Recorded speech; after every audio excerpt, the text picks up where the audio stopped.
कामरान अहमद बोल रहा हूँ। क्लिनिकल साइकोलॉजिस्ट, रूहानियत के बारे में किताबें लिखी, काम किया, रिसर्च की, पढ़ाया लिखाया। सराकिस्तान टीवी देख के बहुत खुशी हुई। ये हमारा बहुत ही अहम है कि हम अपनी ज़बानों में उनके साथ ज़बानों के साथ नाता जोड़ें, कायम रखें, मज़बूत बनाएं और उन ज़बानों के ज़रिए जो ट्रेडिशन है, जो रवायत है अपनी, उसके साथ मज़बूती के साथ अपना नाता जोड़ें।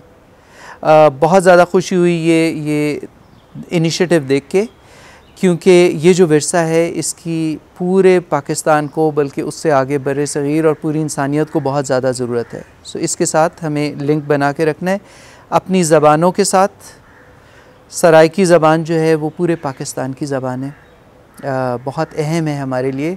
मेरे लिए ख़ास तौर पे इसलिए अहम है क्योंकि इसमें जो कुछ हमें मिलता है, जो विरसा मिलता है, उसकी आज जितनी पाकिस्तान को ज़रूरत है वो और किसी ज़बान में इतना कुछ लिखा नहीं गया। इतने शायर, इतने सूफ़ी, सबसे ज़्यादा हमें जो सराइकी शायर है उनकी ज़रूरत है, उनके पैगाम की अपने दिल में लेके।